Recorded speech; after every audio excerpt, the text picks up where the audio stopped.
I didn't even have a sticky note to remind me to hit record. Excellent. Okay. For all of the folks who couldn't attend today, um, in 1 second, I'm going to turn off my external monitor so things don't get weird here. Okay. So just a quick recap of where the Palace project is in regards to transitioning the Rails eRead collection from Boundless to Palace and working with the K through 12s. So we started working directly with the Rails team just a few months ago in November and worked with deploying the public libraries, academic and special libraries. And then here in January, that was kind of through November into December. Of course, there was the December holidays. And then now in January, we're pivoting to support the K through 12s. So in this first phase of supporting the K through 12s, we have set up an intermediary solution. Intermediate, that's probably the word I want. An intermediate solution. We know that this is not the ideal solution for all of the K through 12s. So I wanted to kind of be very transparent about that this is not forever. This is just for right now to get your school's access to the eRead collection sooner rather than later. So what we've done in this phase one approach is to set up three libraries in the Palace app. There's the Rails eRead Elementary School Library, Middle School Library, and High School Library. Obviously, those libraries are intended for the age groups associated with that name. And we have been working with the Rails team to filter out content per their instructions for each of those three libraries. And I think there's going to be some questions regarding that here at the end.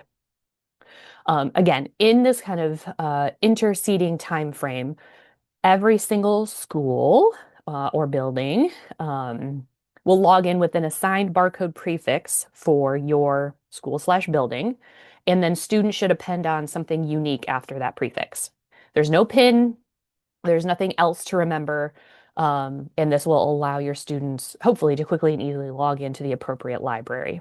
So, for example, if you are given the prefix of ABC123, and let's say you're going to use student ID as that unique identifier at the end of your prefix, and you have a student ID of 5678, then the student's barcode that they would use to log into the correct library, let's say it's the high school library, would be ABC 1235678. And again, we know that this is not an ideal scenario, but in the interim, this is what we have put together so you all can get access to the collection sooner rather than later. Um, Everybody should have received an email with the information about their prefix. We've gotten a lot of responses that we hadn't been given the correct contacts at libraries or contacts had changed. And I'm still working through some of those emails in my inbox. But and that email should have come from me, Carissa Egan. Um, so if you didn't receive one and you should have, you can email our support email address, which we'll put in the chat and it'll be at the end of the session as well. And just let us know, hey, I'm the right contact at XYZ Middle School. I didn't receive an email from you, Carissa, and I'll get that copy pasted in and work with you to get the right contacts sorted out. Um, One note about prefixes and the whatever unique ID or what have you, string of characters that you append onto your prefix, the login to Palace is case sensitive. So all of this is going to be lowercase. Um, Feel free to append whatever makes sense for you at the end of your prefix. So it doesn't have to be student ID, it could be email address. It doesn't have to be numbers either. We got that question. So it could be numbers, characters, um, letters, numbers, and special characters. So kind of whatever makes the most sense for you and your particular school or building. All right. So, kind of walking through the steps of actually signing in and using the Palace project. So, the first step, not identified here on this list, but would be to download the Palace app on your device. So, you go to the App Store on your iOS or Android or Chromebook, search for the Palace project. And download the app to your device. From there, you'll search for the app will prompt you when you first download to search for your library. So you can either kind of scroll through the list alphabetically of all of our libraries, or you can type in the search box for either the elementary, middle, or high school. And then you sign in by clicking on Settings, Libraries, and then the library name with your assigned school prefix and whatever unique ID you'd like to use. Um, and then you'll be logged in. And until you actively log out, you should stay logged in the app. You'll then be able to check out materials, browse, search, all of the things. You do need to remember that prefix and that unique ID, um, so that if you did happen to get logged out, you could get logged back in. But hopefully, if you're using something that in the unique ID space, staff ID, student ID, email address, it'll be easy to remember. And again, there's no PIN required. So a little bit about the three libraries. So the eRead Elementary Library is scoped to include children's content only. So that's where children has been set as the audience. And it's designed for students in elementary schools designated K through 5. Um, there's featured content lanes that we've added, and we'll work to add more as well. Graphic novel for fans of Dogman, winter picture books, and nonfiction, new edition, and then coming soon, Black History Month and February holidays. And we'll be actively working to highlight some more content in there as well. Additionally, the Rails team is constantly buying new content, which will automatically filter in here as well. So you'll see recently added titles at the top. Um, Someone just noted when I search for libraries in the app, nothing comes up. Not quite sure. We'll have to work with you, Jessica, to understand what kind of device you're on. Um, You want to so make, oh, sorry, Carissa, one second. yes, go ahead. You want to make sure you search for the name Rails eRead, and then that should have all the different options, either Rails eRead, elementary, middle, or high school library. So just make sure you did include Rails eRead. And someone noted pull down and refresh. My app did that too. Someone asked too, if questions are kind of correlated to what I'm talking about, I'm gonna make sure I pull them in. Can schools get the middle school and high school library?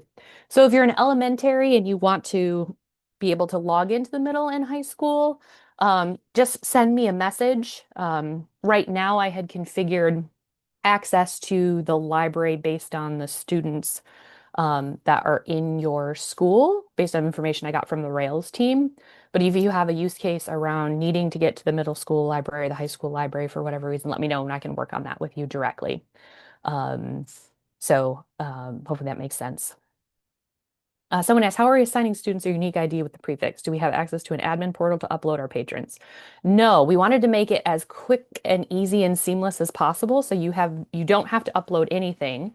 As long as your students insert something that starts with that matching prefix, they'll log in. They won't be blocked.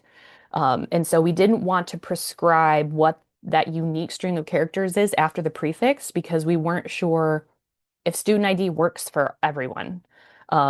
Maybe you would prefer email address. Maybe you have something else unique that your students use and would know. And I know that that solution is not going to be one size fits all either. So we tried to make a solution that was broad enough that it was easy for students to use, easy for you all to administer, that didn't tie you into one prescribed solution, i.e. prefix plus student ID. Again, because we weren't sure if students all know their student ID. That might be something that's opaque to them. So whatever that is. I had messaged someone from an elementary school yesterday, and if you're in a smaller elementary school, maybe you could create your prefix plus some combination of animals, colors, numbers, shapes.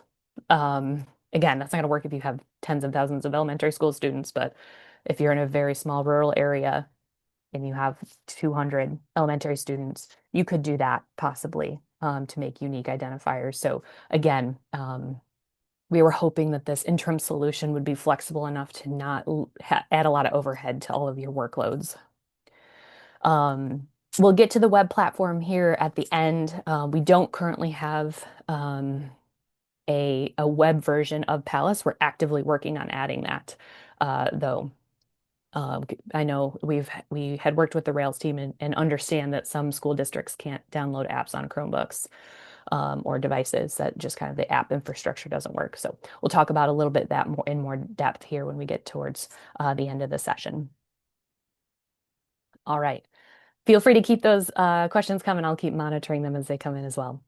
The eRead Middle School Library is scoped to include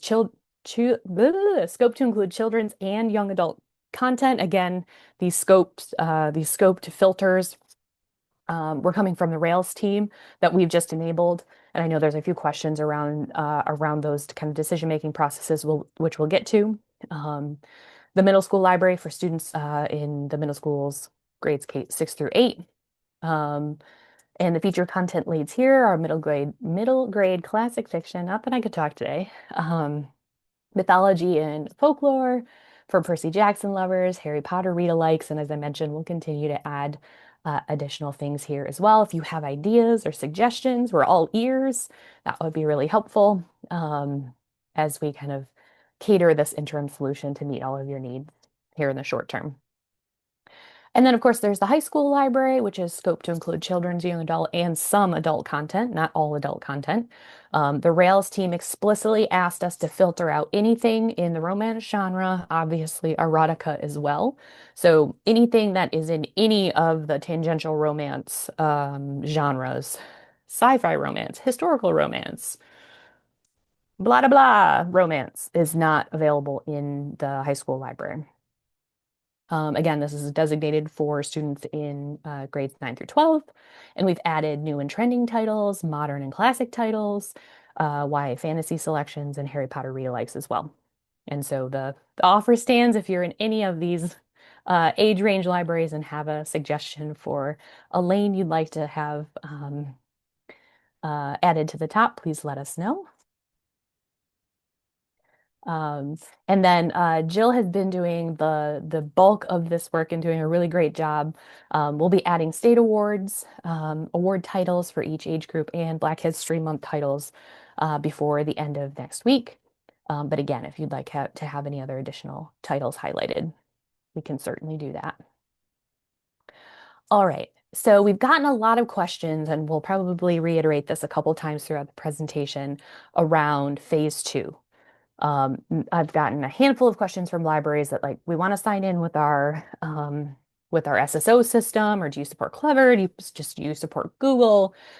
And the answer is we don't yet. That's why we have this phase one interim solution. So our engineers are actively working on these gaps that we know are going to be required for K through 12s to be integrated individually, as you were in the Boundless app.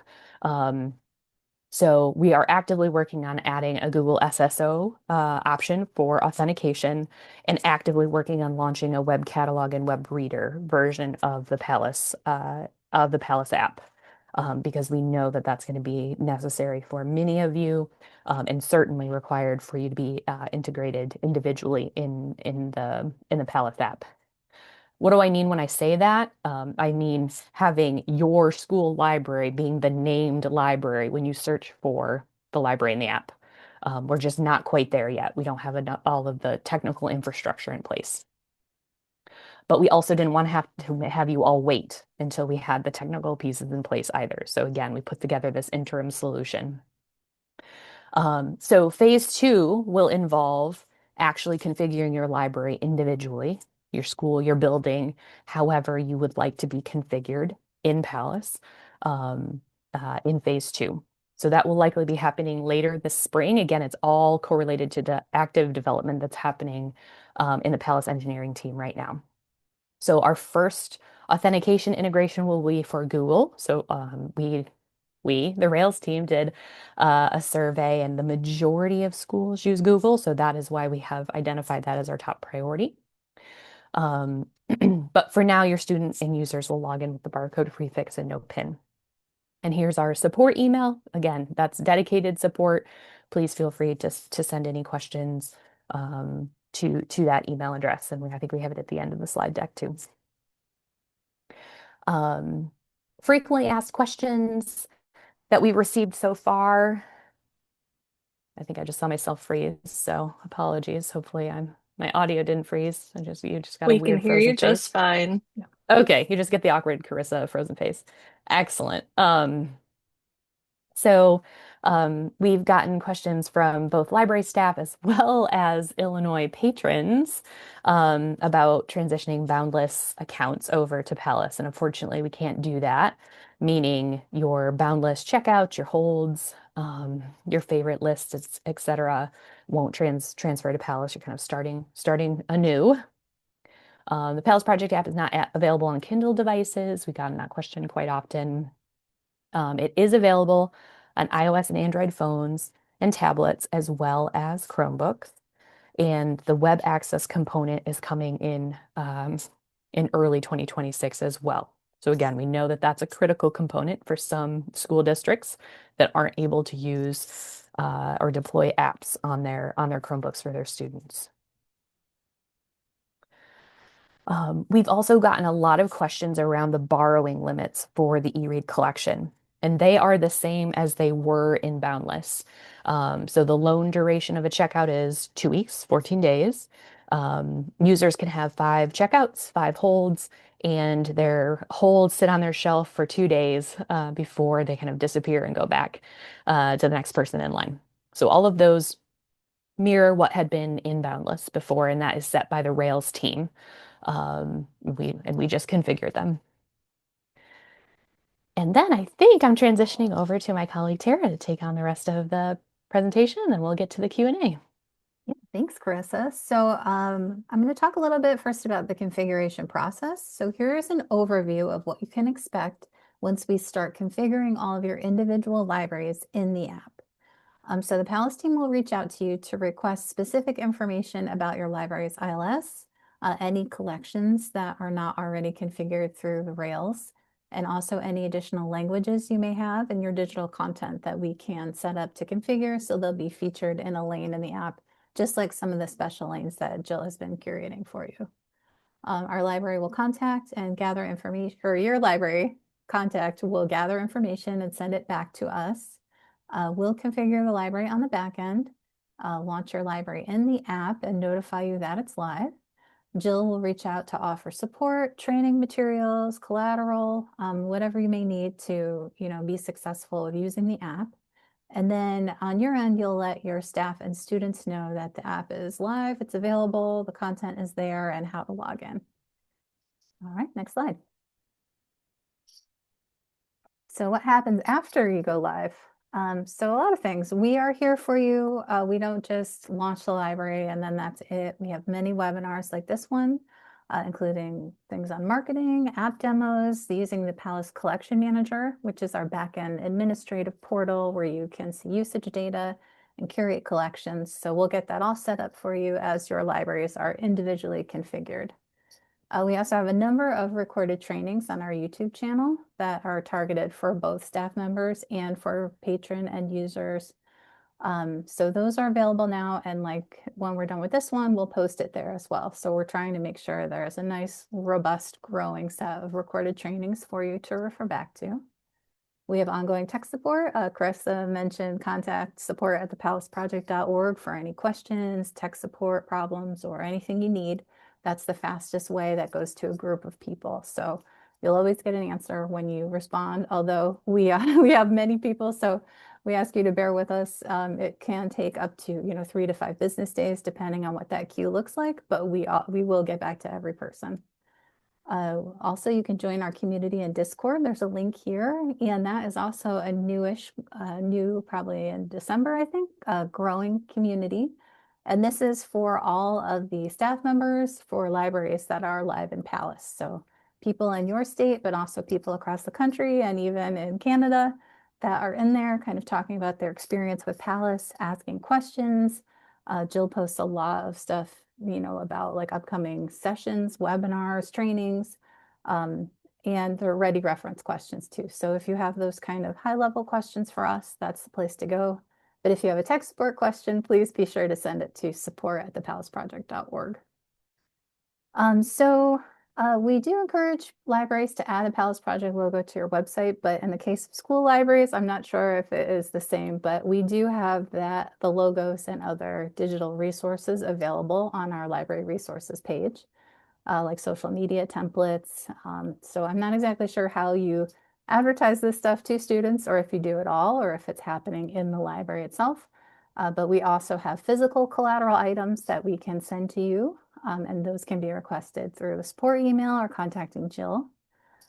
We also want to hear your feedback. So we have a feedback board where you can submit feature requests. This is how we hear from our community to understand your needs, and that helps us in our future software roadmap development. So kind of understanding, what do we need to do next? What's important to you? And that's where we look to people voting on the items submitted there to see what is the most critical thing to focus on next.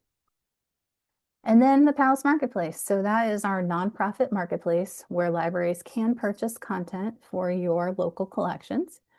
Basically, you need to fill out an IMA form to purchase content. It's free. There's no cost to join. There's no obligation to purchase.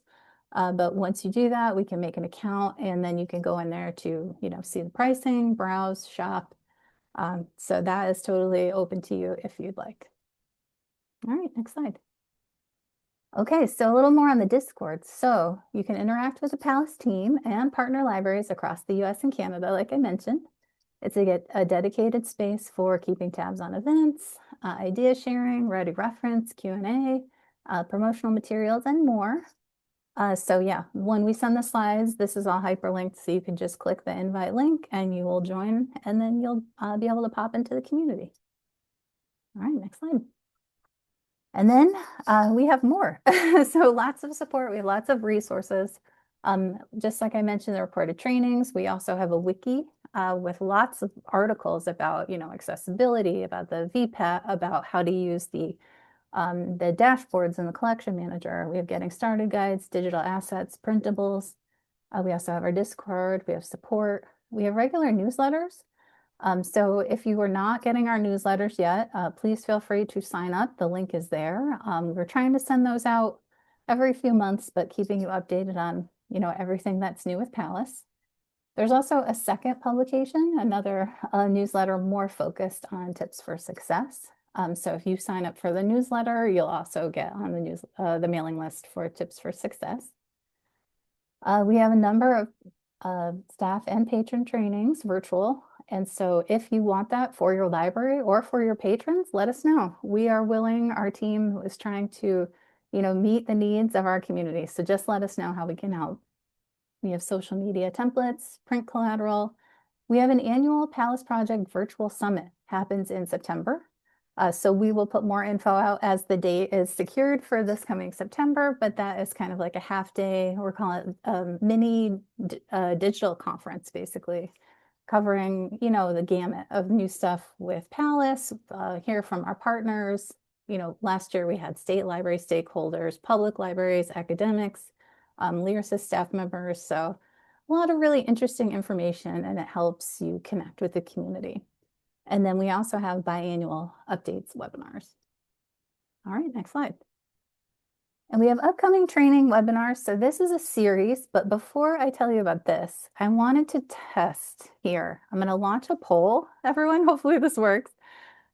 So I popped up a poll. This is just while I tell you about this, then we'll go to the Q&A. But we're looking to figure out when is the best time to have future sessions for you for school libraries specifically, because I know your schedules can be different than public libraries. So this is very helpful if you can let us know so we can kind of like aim our future sessions for you in that certain time frame.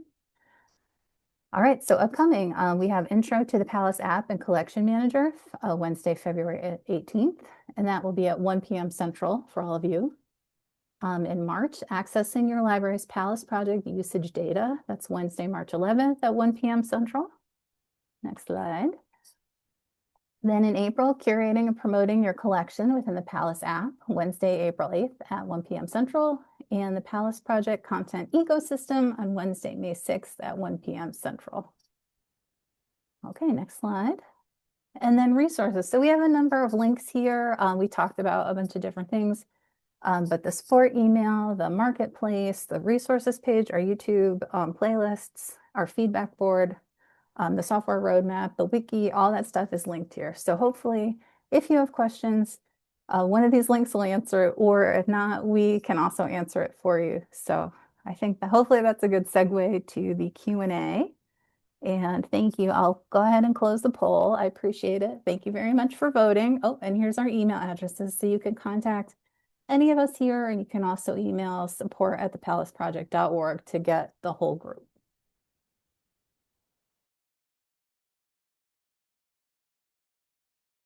All right. Thank you so much, Tara. Let's see if I can figure out how I get there we go. Out of SlideShare, we had some questions that were pre-submitted, and I have a few in the chat as well. So I'm going to tackle the three in the chat, and then I'll go to the pre-submitted questions, and that will give folks time to add more questions into the chat.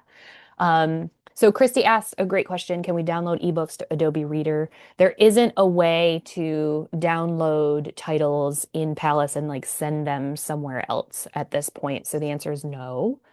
Um, Brooke, you asked an exceptional question that we haven't even started to plan for yet. Will accounts set up in phase one transfer to phase two when we have individual library accounts?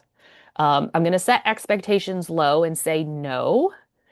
There might be some possibility with technical intervention, engineering, which I am not, to do that, depending on what you are having your students append onto the prefix.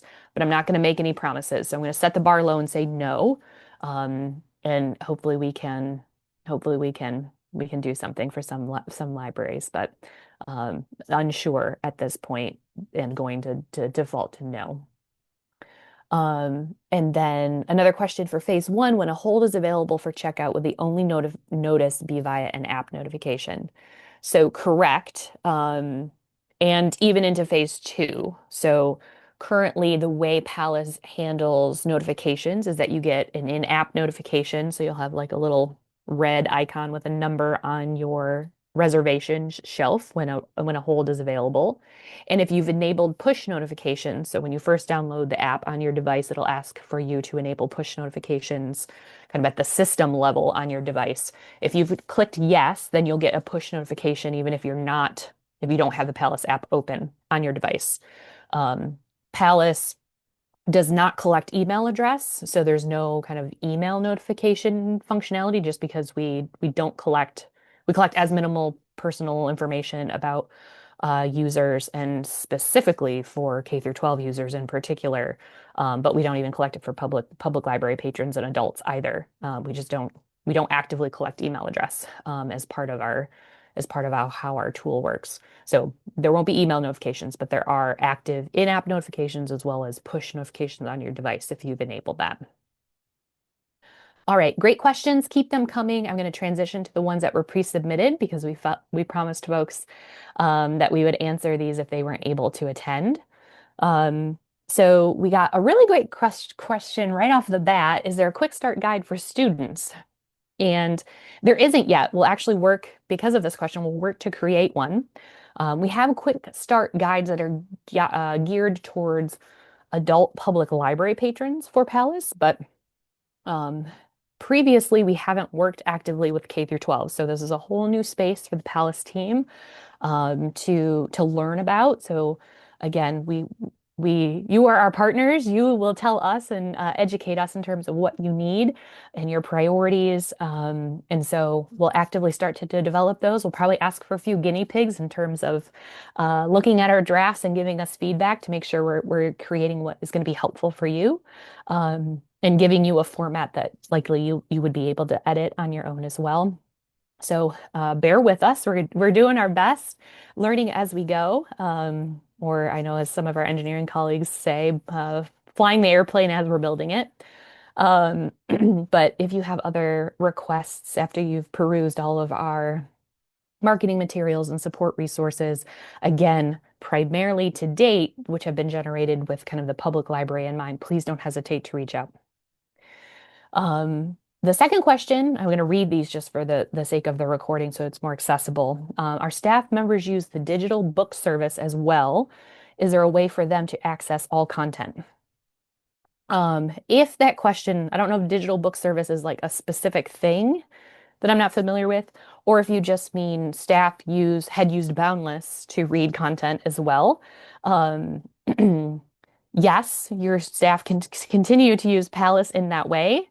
We have a lot of the public libraries that are members of Rails, all of them configured. So if your staff aren't a member of the local public library, um, let us know. We can probably figure out a workaround to access the collection. They can also, staff members can also use that same prefix that we've set up for your elementary, middle, or high school library and log in as well using that prefix with their staff ID or their email address or whatever is unique to them. So hopefully that answers your question. If digital book service is something specific that I'm just not aware of, please let me know. Someone asked, where do I get the prefix for XYZ, elementary school, middle school, high school? If you are a person who should have received an email and you did not receive one, they came out last Thursday and Friday, please email support@thepalaceproject.org. Chances are I emailed the wrong contact. It bounced. I had quite a few bounces, which I'm still working through, or something else is amiss. So please don't hesitate to reach out to us and raise your hand and say, I am this person at the school. I did not get the information, and we'll get you that prefix and the instructions. I think there's a few questions in here about an accessible link or a website where you can get to the Palace Project, obviously for schools who aren't able to use apps on their various technical infrastructure. And we're working on that. So we don't currently have a web version, a website, a web link for accessing the collection, but we are actively working on that as part of the requirements for supporting K through 12s.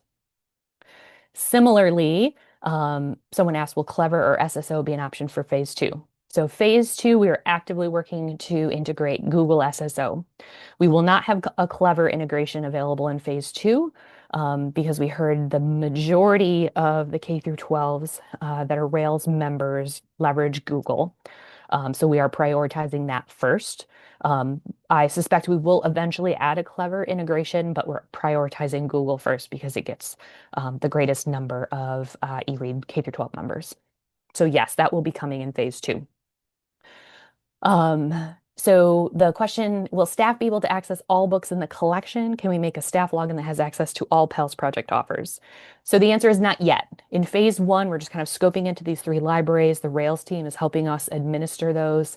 In phase two, you will absolutely have access to the administrative backend, to statistics for your particular school or building, however you're configured. I know that's different across different districts, so I'm hesitant to just use one term. Um, and so then staff will be able to have access to all the books. You will be able to apply your own filters and selection criteria on the Rails collection as you had in Boundless. We're just not there yet. Once we get to the individual configurations, we will add those. Jill, go ahead. I was just going to say, if your local library participates in eRead Illinois, you can use your library barcode and PIN to access all of the materials that are in the eRead collection right now. So it's not scoped there. But as far as we are aware right now, all of those materials are available to the public library partners. So just a workaround for now, until your library is configured. Excellent, excellent. Thank you. Um, the next question that we had is, are students creating barcodes the first time they sign in? How are students' accounts set up, maintained? So I think we kind of touched on this in the presentation, but I want to make sure I address all of these specifically. So yes, students do create the barcodes the first time they sign in. Again, it's a combination of the prefix assigned to your school to the appropriate aged library in the app, so elementary, middle school, or high school. And then as long as the student stays signed in, that they're logged into Palace, they don't have to kind of log back in again unless they actively log out. Then they'll need to remember what they had logged in with. There isn't a way to retrieve that login. I guess I should be very transparent about that in this kind of interim solution. We wanted to make it as flexible as possible. So there aren't really accounts created on our back end. It's just kind of like we open the door if you have the right prefix. So that's why it's critical to come up with something that's unique that the students will either be assigned or will know. And again, we didn't want to prescribe a solution because we weren't sure what was going to work for all school districts and school buildings. Um, Again, so this allows you to be flexible in terms of how you approach this, whether it's you give instructions to students to use the prefix plus their student ID or their email address. Or you take the approach where you're going to like self-administer. So you keep a spreadsheet and you have generated these custom barcodes based on any kind of parameters that make sense to you. It really is dependent on what's going to work best for you all. And I've said this in a couple emails to folks. I'm happy to brainstorm options based on how these libraries are configured, if an approach will work for you all. We've talked about this. Will there be a web platform? Yes, it's coming. It's just not available today. We know we've heard from schools that they can't add Android apps to your Chromebooks. Um, uh, and then someone added, this is less of a question, more of a comment, getting students unique barcodes so they can check out books through the Rails High School app. So hopefully we've addressed how different ways you can approach getting unique barcodes. We do support Chromebooks. This wasn't a question either posed as a question, just Chromebooks. So I assume it means do you support, does the app work on Chromebooks? Yes. Um, Someone asked, can we authenticate our users through our student and staff NetID login and password? Our district has a subscription to Sora and their system communicates with our servers to validate our users, only validating with user ID and password. We're working towards that. That will definitely be phase two for libraries who are using Google. Um, and we know that there are some K through 12s that are part of RSA or Prairie Cat and use the kind of public library as ILS infrastructure for their students. So we'll also be working with you if that's how you had previously and want to continue authenticating your students. We can support that as well. So kind of those are going to be the big two kind of supported means of accessing the collection in phase two when we configure your libraries, your buildings, your schools, your districts individually. The next question, I'll read out loud and then we'll have to talk through probably pulling the Rails team. So I'm concerned about adult books being available to high school students and YA being all that is offered to middle school. I haven't been in the system yet to really see what's there, but I'm very conscientious about age appropriate offerings. So right now, the Palace team has simply set filters per Rails guidance. So again, the elementary school is scoped to just content that has the children's audience assigned to it. The middle school is children and YA, and then the high school library has children, YA, and some of the adult content. So we have exclusively filtered out anything that had the romance genre tag applied to it and anything erotica.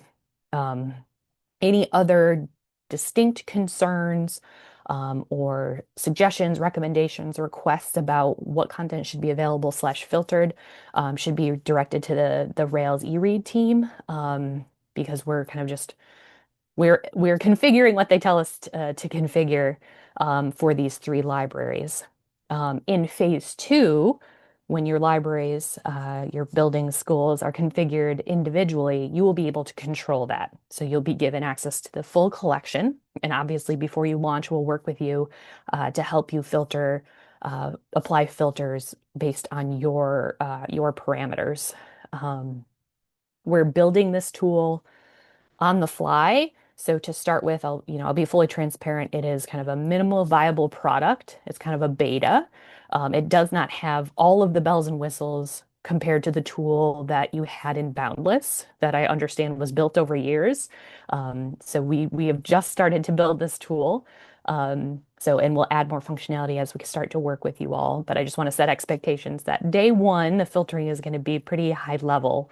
And Anna, I see you're on video, so I didn't know if you want to add a little Bam. more context here around the filtering. Yeah, so I just wanted to let everybody know that if you have concerns about the collection right now, excuse me, you can email eReadIllinois@railslibraries.org. That goes to the eRead team, and we can look at the collection and we can take out anything that you think shouldn't be there or have a conversation with you about it. So I'll pop that email into the chat.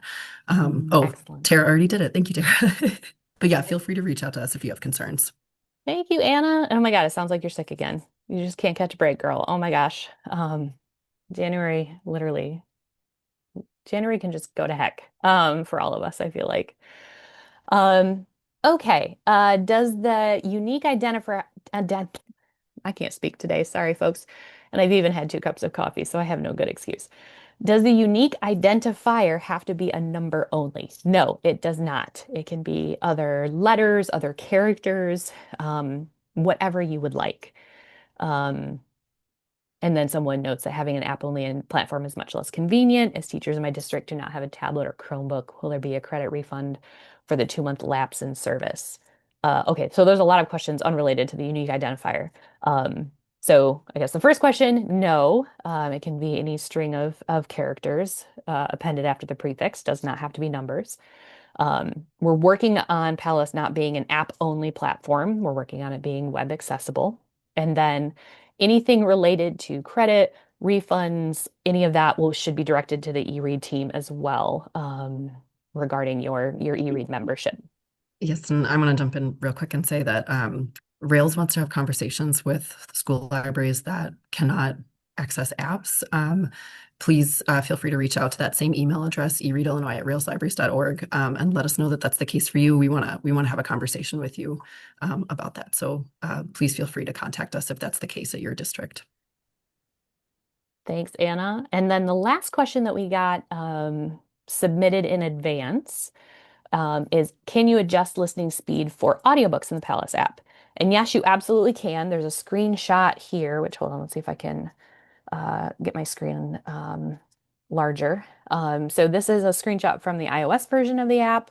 But when you open up an audiobook at the bottom left of your screen on iOS, and it's on the bottom of your screen on Android as well, I'm just not sure if it's directly in the lower left, but it's somewhere on the bottom, will give you speed settings, playback speed settings for your audiobook. So we have 0.75, 1x, 1.25x, 1.5x, 2.x. If there's another speed that you'd like to see us add, feel free to add that to our feedback board. We've already gotten a request for 1.75x. Just to, I guess, add the other increment in there since it's going up by 0.25 intervals. But if there's something else specific that you're looking for, let us know. And I think that concludes all the questions that were pre-submitted. Now I'm going to go back to the chat. Bear with me. I'm kind of bouncing back and forth between the two. We talked about the whole question. So then the next one, students will be able to log into schools that aren't theirs. Example, a middle school or elementary student could log into the high school collection. So no, they should not. I mean, if they happen to guess the prefix, and I don't know, if they have a sibling that's in the high school and their sibling tells them what the prefix is, then they could potentially figure that out. But each prefix is unique to the school or building and tied only to the appropriate aged library. So if you're in elementary school and your prefix is ABC123, ABC123 will only work for the Rails eRead Elementary School Library. It will not work for the high school library. So if they try to log in with ABC123 into the high school library, it will tell them that they have the wrong credentials or give them an error and a pop-up, and they won't be able to access that collection. Hopefully that helps, Sherry. Let me know if there's other concerns there. And then during phase 1, if someone has concerns about a title and Rails removes it, that will affect all users, correct? Not only a single school's users. That is correct because you're all sharing those 3 libraries now. So I know Rails is going to take a very conscientious approach to how and when titles are filtered out, whether individually or based on an audience or genre filter. Other questions? I think I've gotten everything in the chat. Tara or Jill, if I've missed anything, let me know. I'm just going to do a quick skim. I added a screenshot from Android so you can see the playback speed too. Oh, excellent. Thank you. Just share that. That one comes from the top. So on iOS, it comes up from the bottom, and on Android, you press the button at the top and it drops down. Jessica noted she can't seem to get their prefix to work. I would, not knowing the exact school, having memorized all 582 million contacts, I don't know exactly what school you're with, Jessica. My guess would either be that you've added uppercase into the prefix, or that prefix is not associated with whatever library you're trying to log into within the Palace app, whether that be elementary, middle, or high school. So that's what I would suggest to check first. If neither of those things seem to apply to why you can't log in, email our support and let us know what school you're with, what library you're trying to access, and what prefix you're using, and we can look that up. Oh, and I missed one from Christy right above that.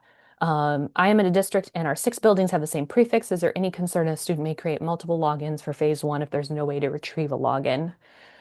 Um, yes, I mean, they absolutely could create multiple logins. There's nothing in this approach that prevents anybody who knows the prefix from putting in a random string of characters and it will log you in. Um, because this is the approach we needed to take so we could get you access to the system sooner rather than later. Um, the prefix in the unique digits does not have to equal 8. It could be prefix plus 1 digit, prefix plus 32 digits. That's entirely open, depending on, again, how many students you have in your building or in your district, depending on how you were configured previously and how your prefix is configured. Um, it can be as simple as you need it to be if you're a very small rural. I grew up in a really small town, and we had a pre-K through 12, and we had like, I don't know, not even 300 students. So in that case, it could be really simple, 0 to 300. Um, but if you're in a very big district, then trying to find something that's a little more unique. You don't even need to ask us. You can just change however many digits you append that, and you could have a different approach. If you want your 11th graders to use 5 digits, you want your 12th graders to use 6 digits. It just has to be unique, a unique string. But you can control that entirely, Jennifer. Great questions. Just to add, the prefix always has to stay the same though. It's just the unique Yep, identifier that you can correct. append. Correct. That's right. Thank you, Tara. Going back to Christy, you have a district with 6 buildings and the same prefix. To set up the prefixes, I just looked at what had been set up in Boundless for all of you, just for consistency and not to throw you yet another random string of characters that you were forced to memorize. But I've heard from some libraries that what they set up in Boundless had no meaning, was kind of created ad hoc. They don't really like it. Or if you want, in your case, Christy, if you want each of your 6 buildings to have a different prefix, if that's easier for you, I can adjust that. The prefixes aren't set in stone if you haven't started to roll this out to your students. So if you got your prefix and you're like, ugh, this is garbage. I hated what we had in Boundless for whatever reason. Um, Reach out to our support email address. We want to make sure that this interim solution works for all of you. Those are not set in stone. Um, and we can configure whatever would work for you. Similarly, on the flip side, I know some districts had a different prefix for their 32 different elementary buildings in their district. And if that is really problematic, and you really just want one, we can also go in the opposite direction. So again, we tried to take the most flexible approach because we know all of you have different and differing needs and didn't want to prescribe something that was not going to fit and make your lives miserable. So again, we're flexible. We're learning about all of your K through 12 needs that are distinctly different from the public libraries that we've been working with for quite some time now. So please don't hesitate to reach out. As Tara had mentioned, there are 3 of us. There are hundreds and hundreds of you. So bear with us. It might take us some time to get back to you, but we will kind of work through responses as they kind of come in, first come, first serve. We have our support system has a queue, so we can just kind of work in reverse order of what things were received. But I guess if you take one message away from today's session, please, please, please consider us your partners in helping identify a kind of mutually workable solution here in this interim time period before we're able to configure your libraries individually. Ultimately, our goal is to get you and your students access to Palace and to this collection sooner rather than later, so you don't have to wait any longer. We know this interim solution isn't perfect. It's not going to give you stats. It's not going to give you individual administrative functionality to filter out content per your specific needs. The login situation is not the most ideal in the world, but it's the best we could do to get you access to the content now. And there are some ways that we can configure it to make it a little bit easier. here in the interim. And it's not forever. This is not the forever solution. We are actively working again to get Google SSO integrated for the K through 12s who work with their local kind of public library consortia and use their catalog. We can get you integrated that way as well, in getting a web catalog available so you have a web URL to use. I know nothing is set, but would it be realistic to expect that we can roll out this app to our schools in August with Google SSO? I'm hesitant to promise any timelines, Jennifer. We are working, I say we, the royal we. Tara, Jill, and I aren't developers, so it's our engineering team are actively working to get the Google SSO integration up and running as soon as we possibly can. I am hopeful that by that time we will be integrating Google SSO schools individually. But I want to be very clear, we're not making any promises with that. Very, very hopeful that by that time we will be. Um, and our engineers are working as fast as they possibly can. But since we started working with the Rails team in November, our entire team literally just kind of threw away what we were working on and reprioritized the needs that the Rails team had been advocating for. And many of them, almost all of them, were related to supporting you all, the K through 12s in Palace. So we are working as fast as we can. Um, and then, as Jill noted, we're trying to be conservative with projections, and not, set people up with expectations that we're not able to meet. That is not part of our ethos either. That's why we have an open roadmap. We have a feedback board. Transparency is really the name of our game. We're not a provider. We're not a for-profit provider. So I guess we didn't give you the full backstory, but the Palace Project is housed in a not-for-profit, library-driven, library-led, library and board of directors-led organization. So almost all of the staff are librarians. I'm not. I'm a technologist. But Jill and Tara are librarians. Our board of directors are librarians from across the spectrum. Our CEO is a librarian. So kind of the ethos that we bring to projects is really partnership and working to meet your needs as quickly as we can. So hopefully that's helpful background. Other questions? I think I've gotten everything. I hope I haven't missed anything in the inbox. I know we're coming up on the end of our time, but I want to make sure if there's any other questions we didn't touch upon or things that we said that weren't clear or just need just a refresher, need to be phrased a different way, let us know.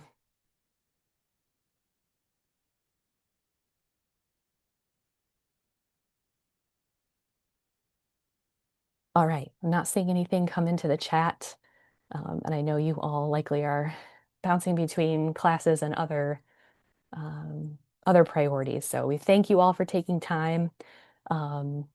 We truly appreciate it. We know jumping in the middle of your school day is probably not the most convenient. So thank you all. We'll send out this recording as soon as we can. You can pass it along to colleagues who weren't able to attend. And again, please don't be strangers. Support at the Palace Project again. And we look forward to working with all of you. Take care, everyone.